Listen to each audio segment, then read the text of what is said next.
समन्ता चक्रवालेषु अत्रा गच्छन्तु देवता सद्धम्मं मुनिराजस्य सुनन्तु सग्गमुखदं धम्मश्रवण कालो अयं भदन्ता धम्मश्रवण कालो अयं भदन्ता धम्मश्रवण कालो अयं भदन्ता साधु साधु साधु नमो तस्स भगवतो अरहतो सम्मा सम्बुद्धस्स नमो तस्स भगवतो अरहतो सम्मा सम्बुद्धस्स नमो तस्स भगवतो अरहतो सम्मा सम्बुद्धस्स अत्थं हि चातं हि सुखा सहाया तुट्ठी सुखाया इतरीतरेण पुण्यं सुखं जीवित संखयं हि सब्बस्य दुःखस्य सुखं पहानन्ति පින්වතුනි සැනසෙල්ල මුල බුදුරජාණන් වහන්සේ දුක් විඳින ලෝකයාට බුදුරජාණන් වහන්සේ වැනි උතුමෙක් හමු නුනනම් සැනසෙල්ල හොයාගෙන යන මඟ තවදුර නොපෙනී ඈතට විහිදලා යන්න ඉඩ තිබුණා. දුගතියට වැටෙන්න නොදී ආත්ම භාව සුරක්ෂිත වුණා නම් උනේ බුදුරජාණන් වහන්සේ නිසායි. භවතරණේට සත්‍යපත් උනේ ලෝතුර බුදුරජාණන් වහන්සේ නිසාමයි. සහ මුලින්ම ලෝකේ දුකින් පිරීලා ඒ ටික බුදුරජාණන් වහන්සේ දුටුවේ අවබෝධයෙන්. දුක් විඳින අපිට වැඩි දුකේ යථා ස්වභාවය බුදුරජාණන් වහන්සේ හරි අගේට වටහාගෙනයි තිබුණේ. ඒ නිසායි දුකෙන් මිදෙන මගත් ලෝකයාට තේරුම් කරලා දුන්නේ. බුදුරජාණන් වහන්සේ දුක දැක්කේ කරුණාවෙන්. දුකට පිහිට වුණේ ප්‍රඥාවෙන්. අනුන්ගේ දුක දැක්කහම හිත කරුණාවෙන් ලතෙත් වුණා. ඒ කාරුණික හිත දියුණු කරගෙන කරුණා මූර්තියක් වුණා. නුවණ දියුණු කරගෙන ප්‍රඥා මූර්තියක් වුණා. කරුණාවෙන් දුක දැකලා කවදාවත් දුක් නොවිඳින තත්වයකට සත්වයා පත් කළේ ප්‍රඥාවෙන්. මේ අනුව බලනකොට මහා කරුණාව බුදුරජාණන් වහන්සේගේ ධම්ම විලාසී අසිරිමත් චරිතාපදානයේ පාදතලයයි. මහා ප්‍රඥාව එහි සිරස්තලයයි. මේ මහා කරුණාවත් මහා ප්‍රඥාවත් අතර තමයි 45 වර්ෂයක් මුළුල්ලේ මේ අසිරිමත් බුදු ගුණ කඳක් වැඩ කළේ. සාරාසංකේය කල්පලක්ෂයක් මුළුල්ලේ පාරමී භූමියේ වැඩ ඉඳලා ලැබපු අවබෝධයෙන් ලෝකයා සනසන්න ලැබුණේ අවුරුදු 45යි. මේ අනුව බුදුරජාණන් වහන්සේ දීර්ඝ කාලයක් මුළුල්ලේ ලැබපු අවබෝධය කෙටි කාලයකින් මුළු තුන් ලෝකෙටම සමසේ බෙදලා දුන්නා. ඒ සදහම් ආලෝකයෙන් ප්‍රයෝජනගත් සියලු දෙනා පින්වතුනි ලැබපු සැනසෙල්ල මෙච්චරයි කියලා කියන්න අපි කාටවත් පුළුවන් කමක් නැහැ. පෙර පින් කරපු සත්පුරුෂවරු ඒ අසිරිමත් බුදු එළියෙන් වැඩ අරගෙන ලෞකිකව ඉපදුනත් ලෝකෝත්තර තත්වයට හිත ගෙනිච්චා. ලෝතුරා සහනේ ලබන්ට අසමත් වෙච්ච බොහෝ දෙනා සුගතියට යන මඟ පාදගත්තා. ඒ ලෝවි ලෝතුරා සැප සම්පත් ලබා ගැනීමට හේතු උනේ තථාගත ධර්මයයි. මේ උතුම් ධර්මය ලෝකිත හුඟක් වටිනවා. ලෝකේ තියෙන ආගම් අතර මිනිස් සිත් සතන් සනහන දහම බුදුදහමයි. කායචිත දුක්ඛයන් සංසිඳවන පුජ්‍යලයා සදාකාලික නිරෝගී භාවයට පත් කරන මේ උතුම් අනගි දහම අපි අපේ ජීවිතවලට එකතු කරගන්නට ඕනේ. අද අපි මාතෘකා කරගත්තු ගාථා ධර්මයක් හිතට සහනය ගන්නට පුළුවන් උතුම් ගාථා රත්නයක්. බුදුරජාණන් වහන්සේගේ උදාරතර නික්ලේශී సంతානෙ ඉපදිලා උතුම් දලදා වහන්සේගේ ස්පර්ශය ලබාගෙන පිටවෙච්ච ධර්මස්කන්ධය අතර මේ උතුම් ගාථා ධර්මයේද අහලා එහි තේරුම් දැනගෙන ඒ අනුව පිළිපැද්දොත් ජීවිතයක් වාසනාවන්ත කරගන්නට පුළුවන්කම තිබෙනවා. දිලෝ ජය ගන්නත් පුළුවන්, නිවන් මඟ පාද ගන්නත් පුළුවන්. මේ ගාථා ධර්මයෙන් කියවෙන්නේ ලෝකේ තියෙන සැප කීපයක් ගැනයි. අත්තම්හි ජාතම්හි සුඛා සහාය තුට්ටි සුඛායා ඉතරීතරේන පුඤ්ඤං සුඛං ජීවිත සංඛයම්හි සබ්බස්ස දුක්ඛස්ස සුඛං පහානං.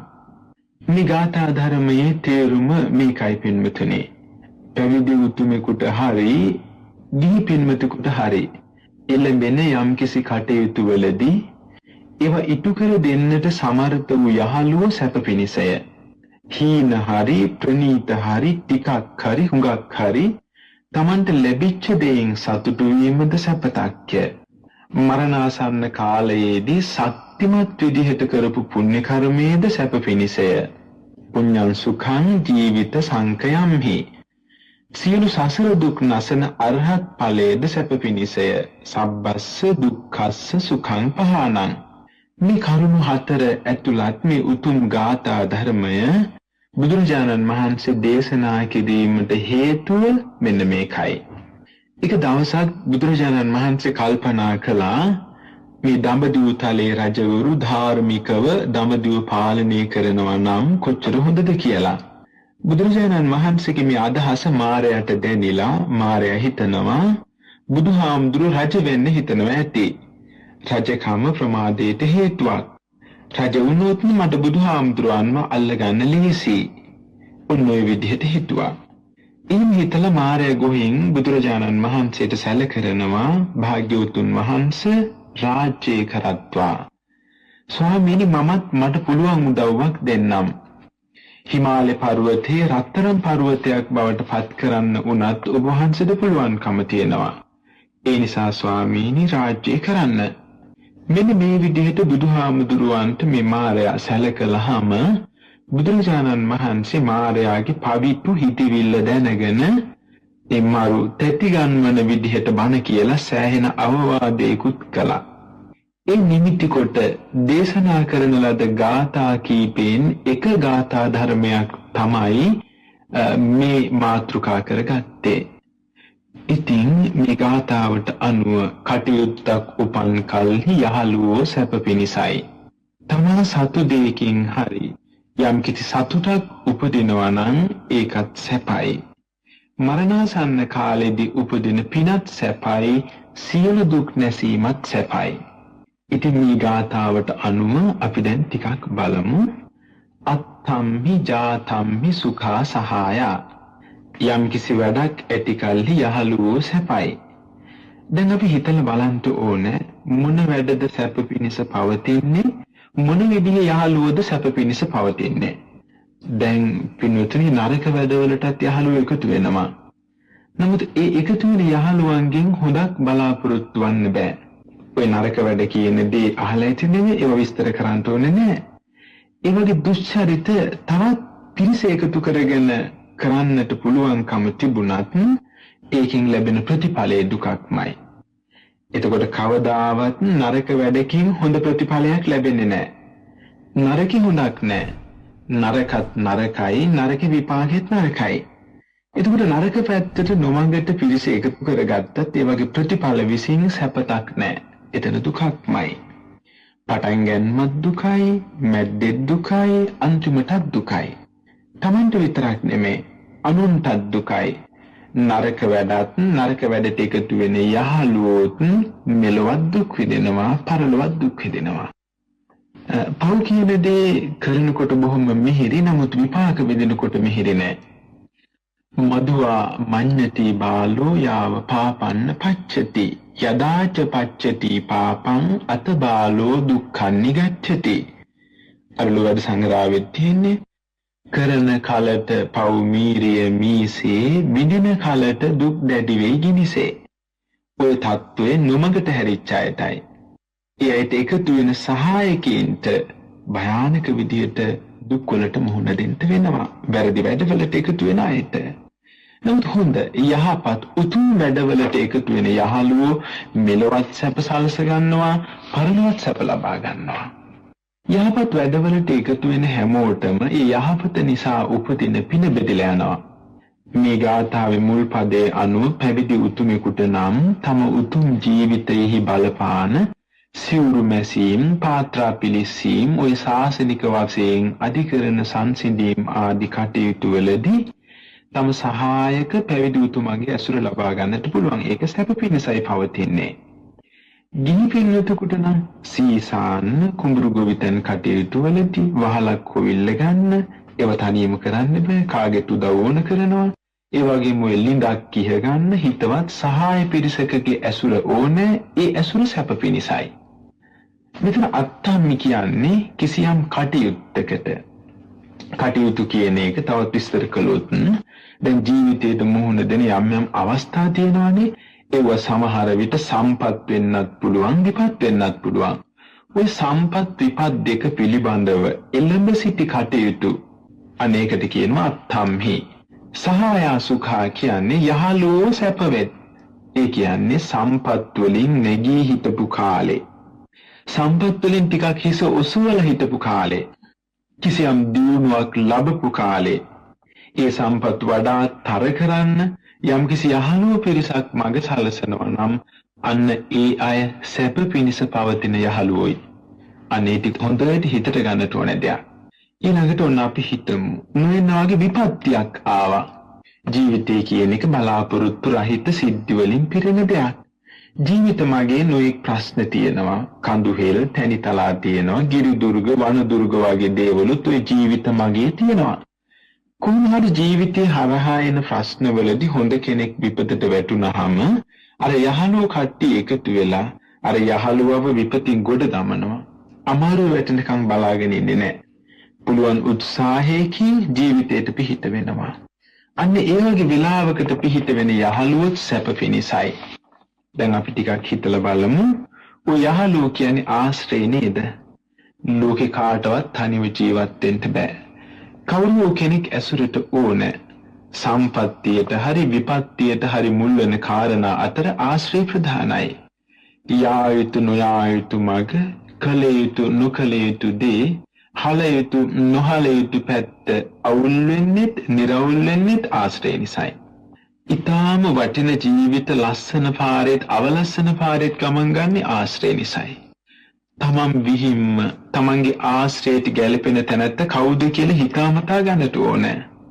බුද්ධිමත්ව නුවණින් කල්පනාවෙන් හිතනකොට, ඒ කියන්නේ ළඟ බලන්නේ නැතුව ටිකක් ඈත බලනකොට තමන්ගේ ඇසුරට හොඳ කල්යාණ මිත්‍රයෙක් තෝරගන්න එක අමාරු නැහැ.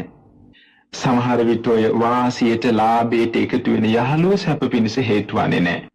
ඒගොල්ලෝ නියම යහළුව නෙමෙයි. ටිකක් කාරණේ ඇත්තද කියලා හිතලා බලන්න. තමන්ට අතමිට සරු වෙනකොට හුඟක් යහළුවෝ ඉන්නවා. නමුත් විපත්තියට වැටුනහම අඳන්න වෙන්නේ තනියමයි. විපත්තියට වැටෙනා තෙක්ම සමාජ පල්ලමේ කරවටක් ගිලෙන තුරු සමහර උදවියට සමහරුන් අඳුන ගන්නට බෑ. ඒ කියන්නේ ජීවිතාන්තයට ආශ්‍රය කළත් අඳුන ගන්න බැරි ගැටි සමහර උදවිය ළඟ තියෙනවා. ඒ අනුව කෙනෙක් හොඳ කෙනෙක්ද කියලා තීරණය කරගන්න හොඳ කල්පනා ශක්තියක්, දුර පේන නුවණක් තියෙන්න ඕනේ. එහෙම නැතුව හොඳයි කියලා ඔක්කොම ළඟට ගන්න ගියොත් කිසි කෙනෙක් Tamanට ගැළපෙන කෙනෙක් වෙන්නේ නැහැ. කොහොම නමුත් හොඳ වැඩට එකතු වෙන යහළුවන් අතර කල්යාණ මිත්‍රයාගේ ආශ්‍රය හැම සැනසෙල්ලටම හේතුයි. තමන් ආශ්‍රය කරන සියල්ලන්ගේත් මෙලෝ පරලෝ යහපතට උදව් වන, යහපත් වැඩ කරන, යහපත් වචන කියන, යහපත් හිතවිලි හිතන උත්තරමියෝ නියම කල්යාණ මිත්‍රයෝ. ඒ වගේ හොඳ ගතිගුණ ඇති යහළුවෝ ආශ්‍රය කරන එක පුච්චලයාගේ දියුණුවට වගේම සමාජයේ අභිවෘද්ධියට හේතුයි. යම්කිසි කෙනෙක් ධනයෙන්, ඥානයෙන්, ගුණයෙන් වැඩෙන්නේ, ධන ඥාන ගුණ දියුණු වෙන්නේ, භාග්‍ය සම්පන්න කෙනෙක් වෙන්නේ කල්යාණ මිත්‍ර ආශ්‍රය නිසායි. පහත් අදමිතු පවිතු ගති ඇති අය පවා ගුණවන්තයෝ වෙන්නේ තද සැරපරුස අය කාරුණික උදවිය වෙන්නේ කල්යාණ මිත්‍ර සම්පත්තිය නිසා. ඒකේ ආයි කිසිම ප්‍රශ්නයක් නැහැ. සිඟාලෝවාද සූත්‍රයේ පවා ඔය කල්යාණ මිත්‍ර සම්බන්ධී ඊටාම වටින විදිහට විස්තර කරලා තිබෙනවා. උපකාරක මිත්‍රය, සමාන සුඛ දුක්ඛ මිත්‍රය, අට්ඨක්ඛායි මිත්‍රය, අනුකම්පක මිත්‍රය ඔය සිඟාලෝවාද සූත්‍රයේ සඳහන් වෙන්නේ ඔහොමයි. ඒකින් උපකාරක මිත්‍රයා කියලා කියන්නේ තමන්ගේ යහළුවට උවමනා තැනකදී ඉත සිතින් හැම උපකාරයක්ම කරන යහපත් තැනැත්තායි. යම් කිසි ප්‍රමාදයකින් විපත්තියකට පතර ලකුණක් හිමි පෙනුනහම ආරක්ෂා කරන එක. ඒ වගේම යහළුවෙකුගේ වස්තුව, දීපල හොරහතුරන්ගෙන් ආරක්ෂා කරලා දෙන එක. මොකක් හරි බයක් ආපු වෙලාවක තමන්ගේ ජීවිතය උනත් පරිත්‍යාග කරලා දිවි දීලා හරි ඒ විපත්තියෙන් මුදව ගන්න එක අන්න ඒ ආධාරයක් උපකාරයක් ඕන කරන වෙලාවට නිකන් එහාට මෙහාට අදින්නේ නැතුව අවංක උපකාර කරන එක උපකාරක මිත්‍රයාගේ ලක්ෂණයයි. ඒ වගේම සමාන සුඛ දුක්ඛ මිත්‍රයා කියලා කියන්නේ තමන්ගේ යහළුවට ලැබෙන සැප දුක් තමන්ට ලැබෙන සැප දුක් හැටියට සැලකලා කටයුතු කරන තැනැත්තයි. තමන්ගේ රහස් මිත්‍රයාට කියනවා, මිත්‍රයාගේ රහස් එලි කරන්නේ නැහැ. ආරක්ෂා කරනවා. විපත්තියක් පැමිණි වෙලාවේ අහක බලන්නේ නැහැ. සමාන සුව දුක් ඇති මිත්‍රයාගේ ලක්ෂණයි ඒ. ඒ වගේම තව යහළුවෙක් ඉන්නවා. ඒ යහළුව පව් වැඩ වලින් වළක්වනවා. වැරදි වැඩක් කරනවා ආරංචිනුත් මේ විදිහේ වැරදි වැඩ කරන්න එපා. මේ වැරදි වැඩ කරන එක නුඹේ තත්වයට ගැලපෙන්නේ නැහැ කියලා ඔහුට අවවාද දීලා ආරක්ෂා කරගන්නවා. අන්න එහෙම යාළුවෝ වමනා කරන්නේ අද රටට. බණ දහම් කියලා සමහර විට සුගතියට පවා මඟ පාදනවා එවැනි මිත්‍රයෙක්. ඒ මිත්‍ර යහපත් වැඩක්ම කියන මිත්‍රයයි. තව ඉන්නවා අනුකම්පක මිත්‍රයා. අනුකම්පක මිත්‍රයාගේ ස්වභාවය අම්මා කෙනෙක් වගේ අනුකම්පා කරන ගුණයයි. කරදරයක් වුණාම තමන්ට වුණා වගේ හිතනවා. තමන්ට තියෙන මුළු ශක්තිය යොදලා හරි ඒ ගැන කළ යුතු දේවල් කරනවා. හිතවතාට දියුණුවක් ඇති වුණාම තමන්ට ඇති වුණ යහපතක් වගේ හිතන්නේ. යහළුවෙක්ගේ අගුණ කියන අය දුටුවා මේ අගුණ මකලා තියෙන ගුණ අනුන්ට කියලා මිත්‍රයාගේ ගෞරවය ආරක්ෂා කරනවා. අද බොහොම අමාරුයි පින්නතුනි හිමයි හොයාගන්නට. යාළුවෙකුගේ ගුණ කියන අය හමු වුණාම ඔවුන් සමග හිතවත් වෙනවා අර විදිහේ මිත්‍රයෙක්. ඔය කිව්වේ අනුකම්පක මිත්‍රයාගේ ලක්ෂණ. මේ අනුව හොඳ යහළුවන්ගේ ආශ්‍රය ජීවිතයට උපකාරයි. ඒ යහළුවන්ගේ ආශ්‍රයෙන් ජීවිතේ මෙලෝ වශයෙන් සනස ගන්නට හොඳටම පුළුවන්කම තියෙනවා. සුගතියන්තරායකුත් නැහැ. ඒ කියන්නේ පරලොවත් හොඳයි. ඉතින් මේ විදිහට හොඳ යහළුවා නිවනට පවා උපකාර කරනවා. කෙනෙක් නොමගට වැටෙනකොට අනේ පින්වතුනි එයයි හොඳ නැත කිය එයයිව නරකටම තල්ලු කරලා දමන්නේ නැතුව අපි ආව නිසිමගට ගන්න ඕනේ. නොයෙක් වැරදි වැඩවලට දුෂ්චරිතවලට ඇබ්බැහි වෙච්ච අය පවා ඒගොල්ලන් ඒ පැත්තට යන්නේ යම් හේතු ඇතුව වෙන්න බැරි නෑ. අපි ඒගොල්ලන්ව නිසිමගට ගන්නට ඕනේ. ඒක අමාරු නෑ.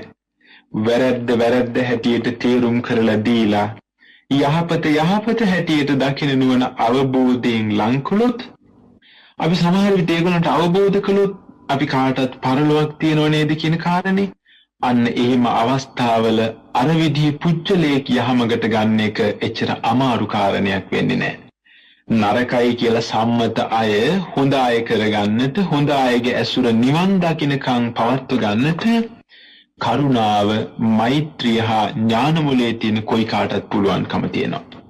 හොඳ යහළුවෝ හොඳමයි.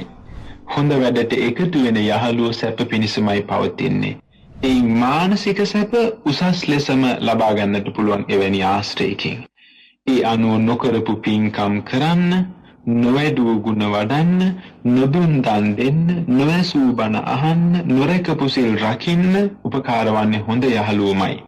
ඒ නිසා අත්තම්හි ජාතම්හි සුඛා සහායා යහපත් වැඩවලට එකතු වෙන යහළුව සැප පිණිස බව තමන්ගෙන් හා තමන් ඇසුරු කරන්නන්ගෙනුත් පිටස්තර සමාජයෙනුත් අඳුනගෙන මෙලොව පරලොව පාඩු කරගන්නේ නැතුව හොඳින් ජීවත් වෙන්නට හිතට ගන්නට ඕනේ. අපි මාතෘකා ගාථාවේ දෙවෙනි පදය තුට්ටි සුඛායා ඊතරීතරේන මේ පදයෙන් කියවෙන්නේ ලද දෙයින් සතුටු වීම නියම සැපතක් බවයි. තමා සන්තක දෙයකින් යම් සතුටක් උපදිනවා නම් පින්වතුනි ඒක සැපතක්. දැන් ගිහි උදවිය තමන් සන්තක වතු පිටි වලින් ඉඩකඩම් වලින් මිල මුදල් වලින් සෑහීමකට පත්වන්නේ නැතුව ගෙවල් බිඳින්නට මම් පහරන්නට ගියොත් අන්න එතන විනාශේ. පැවිදි උතුමන්ට උනත් ධාර්මිකව ලැබෙන සිව්පසයෙන් සෑහීමකට පත්වෙන්නයි අපේ බුදුරජාණන් වහන්සේගෙන් අවසර ලැබිලා තිබෙන්නේ. ලොකු උනත් පොඩි උනත් කටයුතු හැම එකකදීම තමන් සන්තක තමා ළඟ තියෙන දෙයින් උපදින සතුටමයි සියලු දෙනාටම සැප පිණිස පවතින්නේ. සතුට උතුම් ධනයයි. ඒ වුණත් මිල මුදලින් සතුට taksේරු කරන්නට බෑ. මිල මුදල්ම සපයන්නට බලවත් ආසාවක් ඇති කරගත්තු තැනැත්තා කොච්චර ලැබුණත් සෑහීමකට පත්වන්නේ නැහැ. මිල මුදල් විතරක් නෙමෙයි ඇහැට කනට දිවට නාසයට ශරීරයට මුණ ගැහෙන දේ ගැන වුණත් සමහරු සෑහීමක් නැතුව අසීමිතව දුවනවා. එක රූපයක් බැලුවහම දැන් ඉතින් ඇති කියලා නවතින්නේ නැහැ. රූප ගංගාවේම පිහිනක් නැත්නම් හොඳයි කියලා හිතන්නේ. ආසාව ඉස්මතු වුණාට පස්සේ පුච්චලයක් වෙනස් වෙන්න ඉඩ තියෙනවා. ලද දෙයින් සතුටු වෙන තත්ත්වෙ නැති වුණාම ජීවිතේට මුහුණ දෙන විපත්ති හරි භයානකයි. ආසාවෙන් මුසපත් වෙච්ච අවස්ථාවල රාජ්‍ය සිටු දුප්පත් පොහොසත් හැදිච්ච නැහැදිච්ච කිසිම ભેදයක් නැහැ. ඔය අහසින් ගිය සමහර උදවියත් ආසාවෙන් මත් වෙලා බිමට වැටිච්ච තැන් තියෙනවා. මේ නොතිත ආසාව හැම දුකකම උල්පතයි. ආසාවෙන් මත් වුණාම තන නොතන හොයන්නේ බලන්නේ නැහැ. තත්ත්වය හොයන්නේ නැහැ. ගෞරවය හොයන්නේ නැහැ. තරාතිරම හොයන්නේ නැහැ. සමහරවිට නිවනත් වරද්දනවා. ඒ නිසා අපි බොහොම කල්පනාවෙන් ලැබිච්ච දෙයින් සතුටටපත් වෙලා තණ්හාවේ දාසත්වයෙන් මිදෙන්නට බෙරවීරිය දරන්නට ඕනේ. උදාහරණයක් ගත්තොත් පිටස්තර බාහිර ගංගා නියං කාලයට නමුත් වේලිලා යනවා. නමුත් නොසින්දී සෑහෙන දිගකට ගලාගෙන යන මහ බියකරු ගංගාවක් තියෙනවා. ඒ ගඟ තමයි නත්ති තණ්හා සමා නදී. ඉතින් ලැබුණු දෙයකින් සතුටු වෙන්නට පුළුවන් වුණා නම් ඒක ලෝකේ තියෙන කම්කටොළු කන්දරාවෙන් සෑහෙන ඈත්ලා යන්න හේතුවක්. ඊතර කියන්නේ කුදු මහත් හැමදේම ඒ හැටියටම බාර ගැනීමයි. ඒක හරි සැලසිල්ලයි. ලොකු පොඩි කොයි දේ ලැබුණත් කම්පාවක් නැහැ. අමුත්තක් නැතුව බාර ගන්නවා. මේවා ගැන නොසලකා අසීමිත ආසාව ඔස්සේ ජීවිතේ ඉදිරියට ගෙනිච්චොත් ඒ බලාපොරොත්තු වල වේගයට දුකත් වැඩි, වේදනාත් වැඩි, බයත් වැඩි, කම්පනයත් වැඩි. කවදාවත් සැනසෙල්ලකුත් නැහැ, සතුටුකුත් නැහැ. පින්නතුනි හිතලා බලන්න සමහර උදවිය දාඩිය හලහලා හම්බ කරනවා. නමුත් ලැබිච්ච දෙයකින් කිසිම සතුටක් නැතුව බොහොම දෙනා කඳුළු හලහලා මැරිලා යනවා. තමාට හිමිදිය එහෙම නැත්නම් තමාට උරුම වෙච්ච දේ ගැන නොසලකා අනුන්ට අයත් දේ ගැන ලෝභ කිරීම මිනිස්කමට ගැලපෙන්නේ නැහැ. අනුන්ට අයත් දේ ගැන ලෝභ කිරීමට කියනවා අත්‍රිචතා කියලා. ඒ අත්‍රිචතාවේ ලැබිච්ච දෙයින් පවා පිරිහෙන්නට හේතුයි. සමහර විට කවදාවත් නොලැබිච්ච දේ ලැබෙන්නේ නැහැ. නොයෙක් විපත්ති වලට හේතුයි. සමහර විට මරණින් මතු අපායට යාමට පවා ඒක හේතුවක් වෙන්නට බැරි නෑ. ලැබිච්ච දෙයින් සතුටටපත් නොවෙන පුච්චලයා Tamanට ලැබිලා තියෙන දේ කොච්චර වටින දෙයක් වුණත් ඒකේ වටිනකම ඇයිට තේරෙන්නේ නෑ. උදාහරණයක් ගත්තොත් එක හැලියේ උයපු බත් උනත් එක ගානට බෙදලා දුන්නත් Tamanට බෙදලා තියෙන කොටහට වඩා අනිත් අයට බෙදලා තියෙන කොටහමයි ලොකුයි කියලා අරයා හිතන්නේ. මේ විදිහට Tamanට ලැබිච්ච දෙයකින් සෑහෙන්නේ නැතුව අලුත් දේවල් හොයන්ට යාමෙන් වෙන්නේ Tamanට තිබුණ එකත් නැති වී යාමයි. ඒ වගේම ලෝකේ සමහර උදවියට කොච්චර තිබුණත් ඇතිවීමක් නැහැ. ඒකට කියනවා මහිච්ඡතාවය. මේ මහිච්ඡතාවය කියන අධික ලෝභයෙන් යුක්ත තැනැත්තාට කොච්චර වස්තුව ලැබුණත් මෙලව සැපයක් නැහැ. කන්නෙත් නැහැ, හරියට නිින්ද යන්නෙත් නැහැ, නෑදෑයෙකුට හිතවෙතකොට දෙන්නෙත් නැහැ, තමන් ප්‍රයෝජනයක් ගන්නෙත් නැහැ, පරලෝ සැප පිණිස පිනක් කරන්නෙත් නැහැ. නිරන්තරයෙන් මෙතෙක් අතගෑවෙච්ච නැති සම්පත් හොයන ආසාවෙන්ම තිබුණු දේ මදි කියලා සෝකයෙන්ම තැවෙනවා.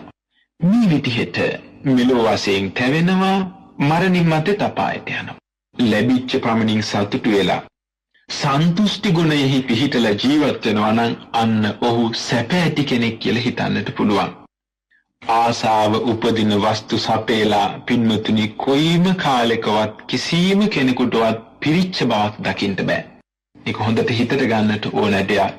ආසාව උපදින වස්තු සපේලා කොයිම කාලයකවත් කිසිම කෙනෙකුටවත් පිරිච්ච බවක් දකින්න බෑ. තිබෙන හැටියට ලැබිච්ච හැටියට සතුටු වුණාම සියල්ල ලැබුණා වගේ. යම්කිසි කෙනෙක් කැමති වන හැම දේ ගැනම ඕනෙවට වැඩි ආශා කිරීමත් පරලෝක ගැන හිතන්නේ නැතුව මේ ලෝකෙ විතරක් හිටියොත් ඇති කියලා අදහස් කිරීමත් හිතේ තහවුරු කරගත්තොත් බලාගෙන ඉඳිද්දිම කරදර වෙන්න ඉඩ තියෙනවා. නිමාවක් නැති කෙලවරක් නැති ආසාවන්ගෙන් මැරිච්ච පුජ්‍යලයට ජීවිත ප්‍රශ්න විසඳගන්න එක ලේසි නෑ. කොයි දේ ගැන වුණත් ප්‍රමාණයට වඩා සතුටු වීමෙන් එහෙම නැත්නම් නොසතුටු වීමෙන් වළකින්නට අපිට පුළුවන් නම් ඒක බෞද්ධ ජීවිතයකට ගැලපෙනවා. අපේ සමහර පින්වතුන් මේ කියන දේෙන් බේරිලා ඉන්නට බොහොම අමාරු තත්වයකයි කල් යවන්නේ. බොහෝ දෙනා තමන් ලබාගත්තු මිනිස්සු ආත්ම භාවය ගැන හරි අවබෝධයක් තාම ලබලා නැහැ. හරියට සමහරුන්ට ඒ බව වැටහෙන්නේ කරදරයක් වුණොත්. එහෙම නැත්නම් මැරෙන වෙලාවේදී පමණයි. ඉතින් ඒ වෙලාවේදී මතක් වුණාට කරන්න දෙයක් නැහැ. හරි නියම විදිහ නම් සිහිය හොඳට තියෙන වෙලාවේ අපි කාටත් මේ වගේ අවස්ථාවක් එන බව දැනගෙන කටයුතු කිරීමයි. ලැබිච්ච දෙයින් සතුටු වීම සැපතක් වෙන්නේ අන්න එතකොටයි. හරියට හිතලා බලන්න පින්වතුනි, හද පුරා ආසාවන් ගොඩ ගහගෙන ඒවා නොලැබීමෙන් මිරිකි ජීවත් වෙනවට වඩා ලැබිච්ච යමකින් ජීවත් වීමට රුචි වුණොත් ඒක ලොකු සැනසෙල්ලක් නේද? සියල්ලෙන් සම්පූර්ණ වෙලා තුටුපහටු සිටින් විනාඩි ගණනක් හෝ ගත කිරීම වාසනාවක් මේ ලෝකේ කිසි කෙනෙකුට ලැබෙයි කියලා හිතන්න බෑ. මෙන්න මේ ආකාරයට ලැබිච්ච දෙයින් සතුටු වෙලා තමන්ගේ චිත්ත සංතානේ නිරෝගීව තබා ගැනීමෙන් මෙලොව දීර්ඝ කාලයක් පින් කරමින් සැනසෙල්ලේ ජීවත් වෙන්නට පුළුවන්කම තියෙනවා. අන්න එහෙම අයගේ පරලොවත් හොඳයි.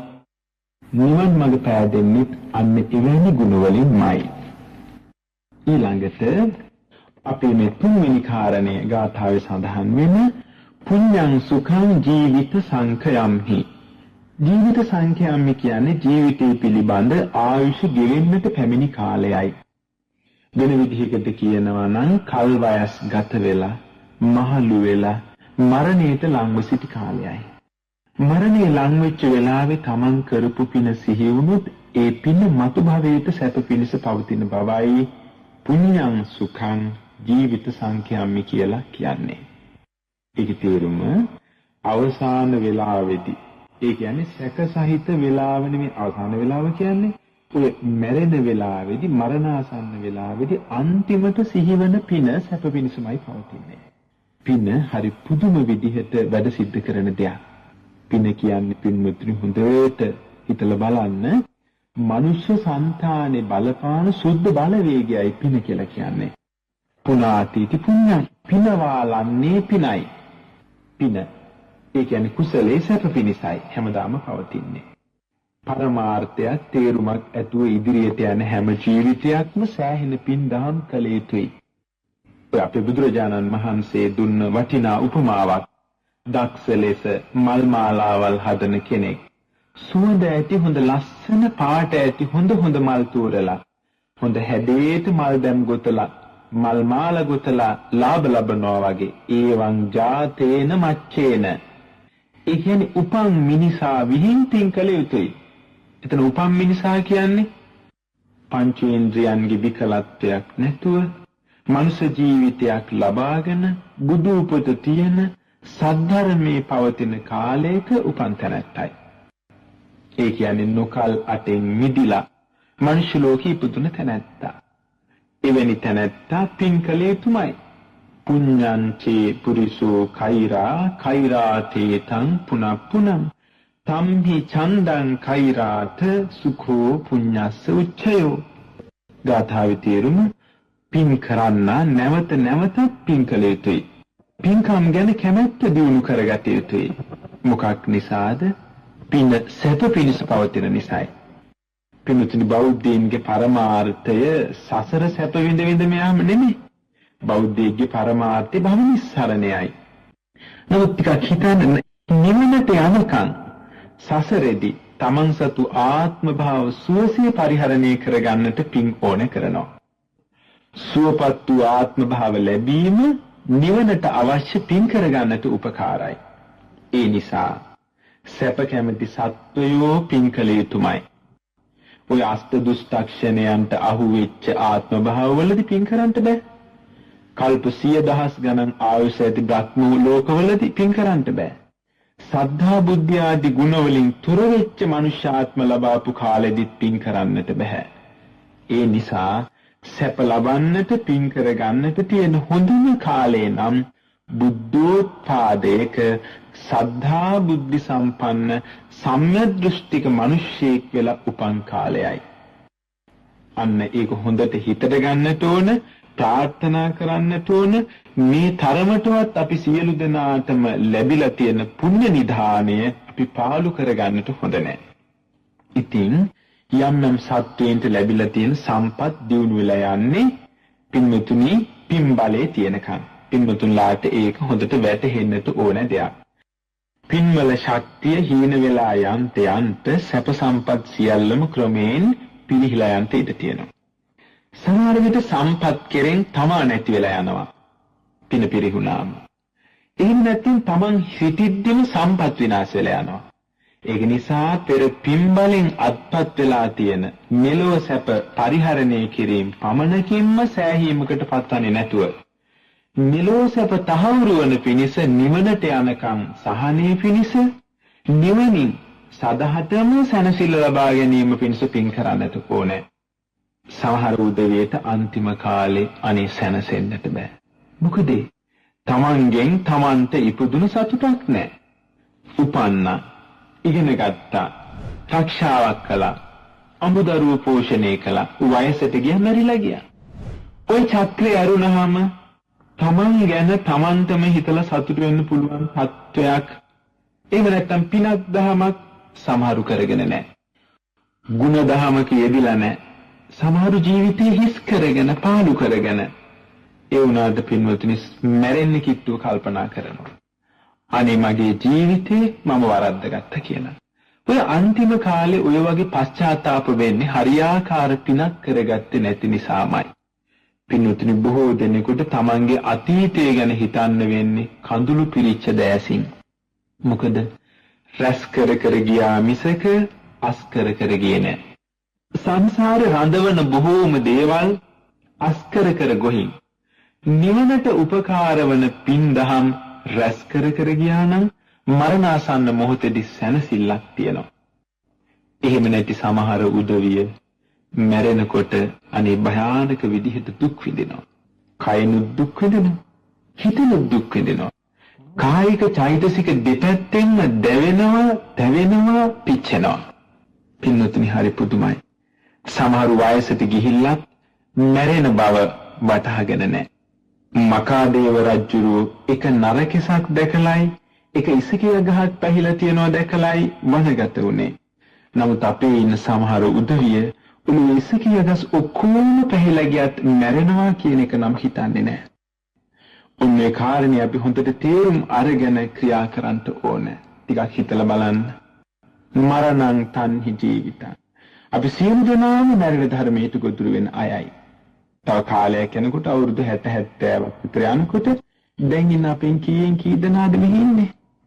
සමහර උදවිය හිතපු තැන ලකුණුත් නැහැ. සමහරු තරුණ ජීවිතයට පත් වෙලා අනේ ජීවිතයේ හොඳ රස අනුභව කරන කාලේ හරියට පිපින්න කලින් මල් කැකුලක් කඩලා දැම්මා වගේ මරණයට පත් වෙනවා. අනන්තවත් අහලා ඇති. ඔන්න ඉතින් සමහරු තම දූ දරුවෝ හොඳට හදනවායි මගේ යුතුයකම් ඉටු කරනවායි කියලා ලොකු බලාපොරොත්තු තියාගෙන ඉඳලා ඔන්න හදිසියෙම මරණයට ගොදුරු වෙනවා. හරියට මේ මල පිපිලා එනකොට කඩලා දැම්මා වගේ. සමහර විට දූ දරුවෝ හදලා දීපල රැස් කරලා වයසට ගිහින් සැප විඳින්න ඕනේ කියලා හිතනවා. අන්න ওই කාලෙදි මරණයටපත් වෙනවා. හරියට ඒක පිපිලා ලස්සනට තිබිච්ච මල විනාශ කරලා තලලා පොඩි කරලා දැම්මා වගේ. පින්නතුනි පර්වත කුහරයක හිටියත් අහසේ පළක් බැඳගෙන හිටියත් මහා සයුර මැද හිටියත් මරණින් ගැලවෙන්නට බෑ. කුසල් හිතක පිලිසරණ පතාගෙන කල නොයවුවොත් සමහර විට අවසාන මොහොතේ ඇතිවෙන දුක භයානක වෙන්න බැරි නෑ. අතපය පන නැති වෙද්දි, හන්දි බැමි සිඳෙද්දි, ආස්වාස ප්‍රස්වාස වාතේ හිර වෙද්දි ඇතිවන වේදනා බරපතල වෙන්නත් ඉඩ තියෙනවා. සෑහෙන්න ඔවැනි අවස්ථාවල පව් කරපු ඇත්තන්ට හොඳ නිමිති පහළ වෙන්නේ නැහැ.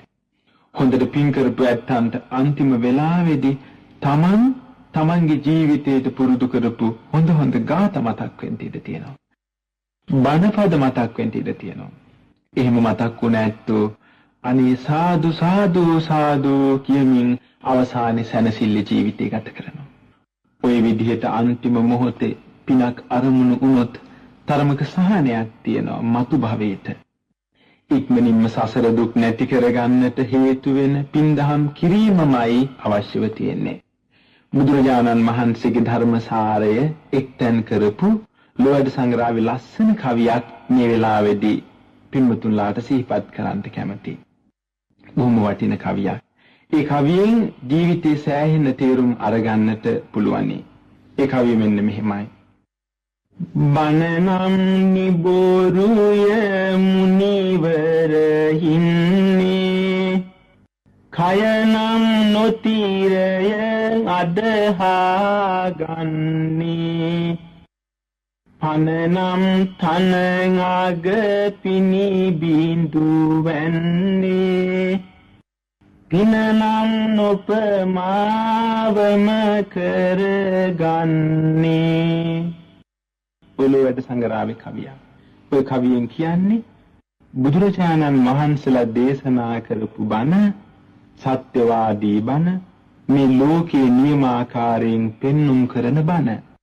අපි ලැබුවා වූ මනුෂ්‍ය ජීවිතයේ ස්ථිර නැහැ. තනාග පිනිබිඳු වගේ. ඒ නිසා ප්‍රමාද වෙන්නේ නැතු පින් කරන්ට. පින්වතුනි මෙන්න මේවා සලකලා පින්දහම් කරගන්නට. මේ විදිහට හරියට කල්පනා කරනවා නම් අපේ ජීවිත ස්ථිර නැති මේ ජීවිත දුවනාස්වේගේ පිට උඩ තියපු කොමඩු ගෙඩියක් වගේ කොයි වෙලාවෙ වැටෙයිද කියලා කියන්න බෑ. ඒක නිසා අවසාන වෙලාවේදී සැකසහිත වෙලාවේදී මරණාසන්න වෙලාවේදී ආයුෂයේ ගෙවිගෙන යන වෙලාවේදී අරමුණු වුණොත් සිහි වුණොත් ඒක සැප පිණිසයි පවතින්නේ. ඒ නිසා පුළුවන් ඉක්මනින් පින්දහම් සම්පාදනය කරගන්නට ඕනේ. ඒ නිසා අවසාන මොහොත සාර්ථකව ජය ගන්නට නම් අතපොවන හරියේ පිනක් දහමක් රැස් කරගන්නට ඕනේ. භව නිස්සරණේ සංසාර විමුක්තිය ප්‍රාර්ථනා කරගෙන කුසල ධර්ම සම්පාදනයේ දෙන්නට ඕනේ. එහෙම නැතුව සසර සැප ලබන්ට එක එක සම්පත් ලබන්ට කියලා හිතාගෙන එහෙම පින් කරන එක නෙමෙයි බෞද්ධ පරමාර්ථය. බෞද්ධයෙකුගේ පරමාර්ථය වෙන්නට ඕන මේ සසරෙන් මිදීමයි. පින්වතුනි සසර සැපතක් නැහැ නෙමෙයි. සසර දුකක් නේ. බුදුරජාණන් වහන්සේ දේශනා කළානේ අනමතග්ගෝ යම් භික්ඛවේ සංසාරෝ පුබ්බා කෝටින පඤ්ඤායති අගක් කියන්ට බැරි මුලක් හොයන්නට බැරි මේ දීර්ඝ සසර. හරියට මේ මහා සාගරයේ ජල කඳට අහුවෙලා යන පිදුරු කෑල්ලක් වගේ. එහි මේ රැලි මාලාවලට අහුවෙලා යන පිදුරු කෑල්ලක් වගේ අපිත් මේ සංසාරේ මේ දුක් කන්දරාවට මුහුණ දෙමි සසර නැමැති සාගරයේ මේ ජීවත් වන්නේ.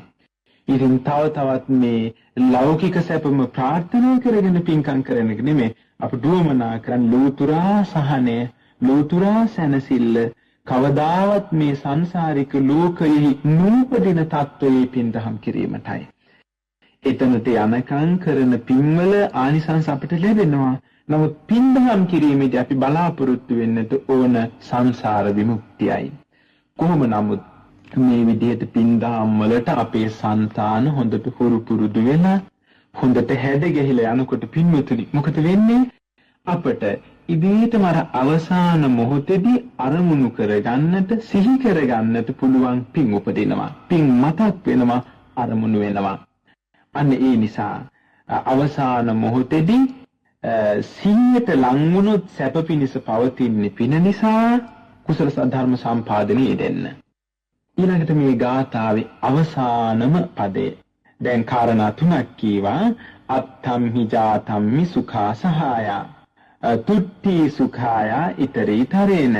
පුඤ්ඤං සුඛං ජීවිත සංකයම්හි සබ්බස්ස දුක්ඛස්ස සුඛං පහනං. මේ අන්තිම පදේ මුලින් කියපු කරුණු තුන තමයි යහපත් වැඩවලට එකතු වෙන යහළුවෝ සැප පිණිසය. දෙවෙනි කාරණේ තමයි තමන් ලැබිච්ච දෙයකින් සතුටු වෙන එක සැප පිණිසය. ඒ වගේම මරණාසන්න මොහොතදී කරගත්තු පින සිහි වුණොත් එයත් සැප පිණිසය. මේක අවසාන කාරණේ. මොකද්ද? සබ්බස්ස දුක්ඛස්ස සුඛං පහනං. මෙන්න මේ ටික හොඳට තේරුම් ගන්න. මෙතන දුක්ඛස්ස පහනං කියන්නේ අරහත්ත්වයයි. සියලු සසර දුක් නැසී යාමයි. ජාති ජරා මරණ ආදී සියලු දුක් රහත් ඵලයට පැමිණලා කෙලවර කිරීමයි මෙතනින් හඳුන්වන්නේ. පින්වතුනි, ඉස්සර ඉඳලා ගෙන ආපු සැප දුක් ලැබෙන ශක්තියක් හැම ජීවිතයකම තියෙනවා.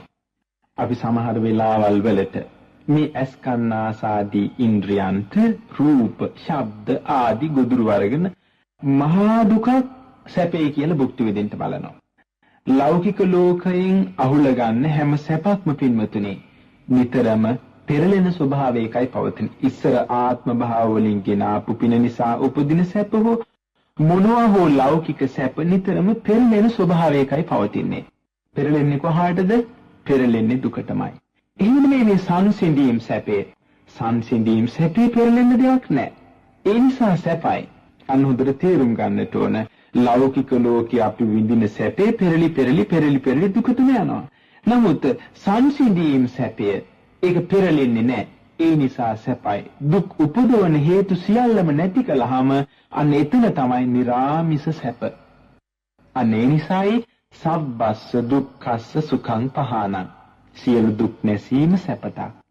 මෙතන අපි බලමු පින්වතුනි මොනවද මේ ලෝකේ තියෙන දුක් කියලා. සමහර විට හිතන්නට පුළුවන් කන්න තියෙනවා, අඳින්න තියෙනවා, යාන වාහන තියෙනවා, ගමන් බිමන් යන්න පහසුකම් තියෙනවා, හොඳ නෑදෑයෝ ඉන්නවා, හිතවන්තයෝ ඉන්නවා, ලෙඩට බෙහෙත් තියෙනවා. එහෙනම් අපිට 아무තු දුකක් නැහැ කියලා.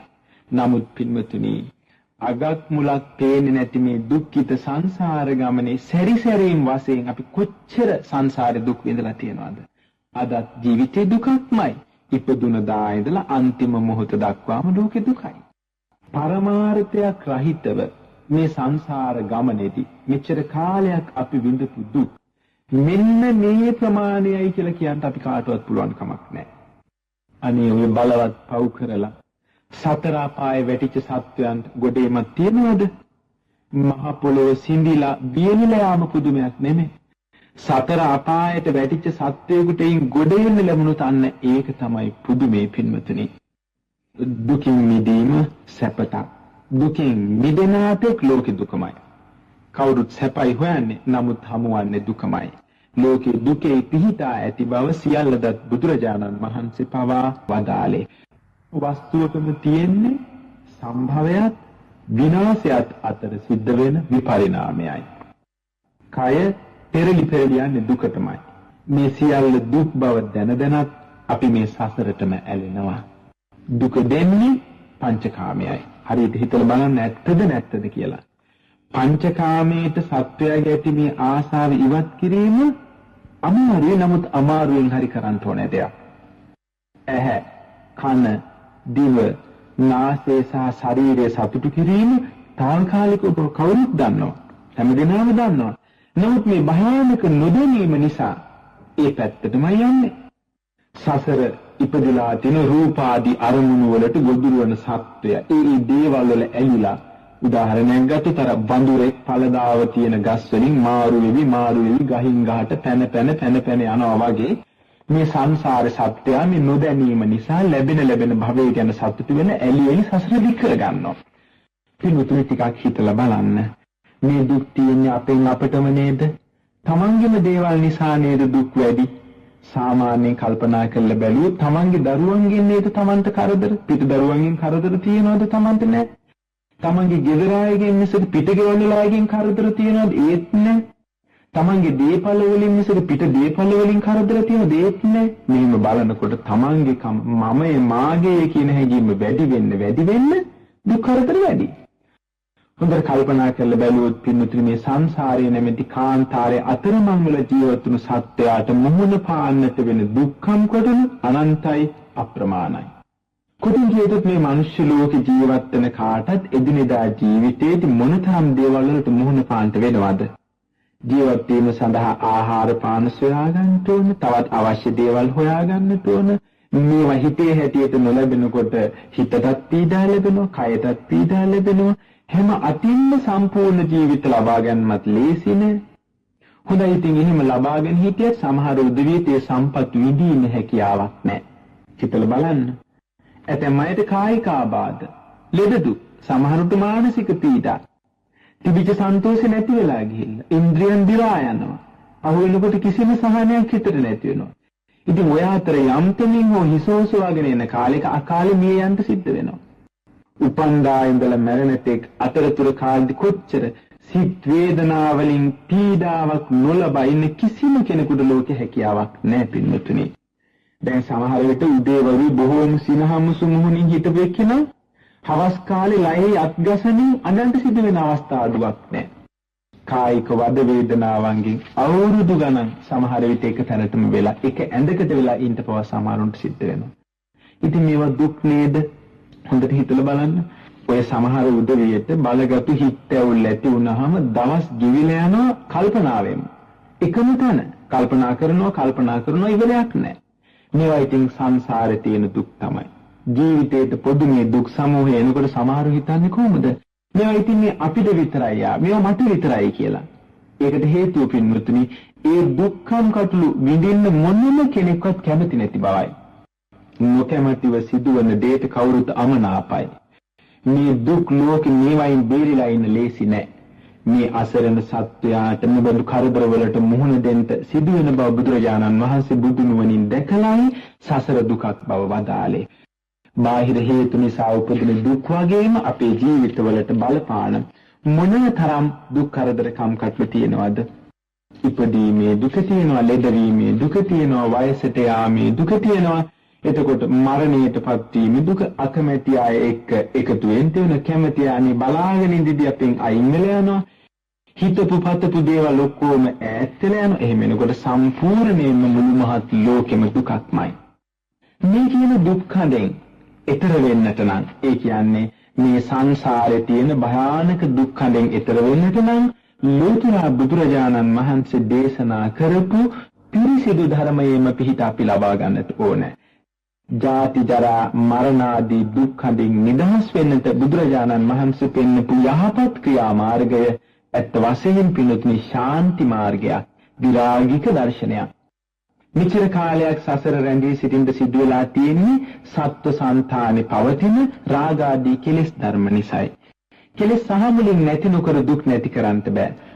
ලෝතුරා නුවණින් කෙලෙස් නැති කළාම නැවත භවයට එමක් නැහැ. ඒ නිසා සියලු දුක්ඛයන්ගේ අප්‍රවෘත්තිය, දුක්ඛයන්ගේ අභාවය, දුක්ඛයන්ගේ දුරු කිරීම, නිරුද්ධ කිරීම සැප බවයි සඳහන් වෙන්නේ. සබ්බස්ස දුක්ඛස්ස සුඛං පහනම්.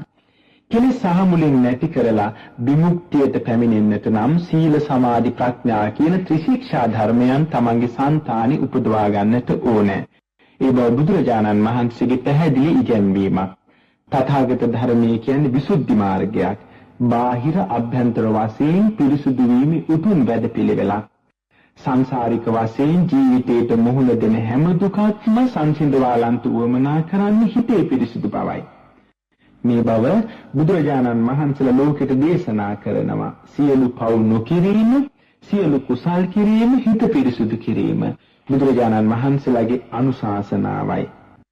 සියලු පව් නොකිරීම යන්නේ සීලයත්, සියලු කුසල් කිරීම යන්නේ සමාධියත්, සිත පිරිසුදු කිරීම යන්නේ ප්‍රඥාවත් ගැනෙනවා. මේ ධර්මයේ ත්‍රිශික්ෂා නමිනුයි බුද්ධ ආගමේ සඳහන් වන්නේ. කයින් හා වචනයෙන් සිද්ධ වෙන අඩුපාඩු වලින් ඈත් වෙලා කායද්්වාරේ හා වාග්ද්වාරේ සංවර කරගන්න එක සීලයයි. රූපාදී අරමුණු ඔස්සේ දුවලා රාග ආදී කෙලෙස් වැඩිගෙන යන හිත කුසල් අරමුණක පිහිටුවා ගන්න එක, හිත එකඟ කිරීම, හිතේ තැන්පත්කම සමාධියයි. අධිගමේ නම් වූ මාර්ගඵල ප්‍රතිවේදී ප්‍රඥාවයි. මේ අනුව සීල සමාධි ප්‍රඥා යන ත්‍රිශික්ෂා ධර්මයන් පුරුදු පුහුණු කිරීමෙන් සියලු දුක් සංසිඳවා ගැනීමට හැකි යන ඉගැන්වීමයි බුදුරජාණන් වහන්සේලා දේශනා කර වදාළේ.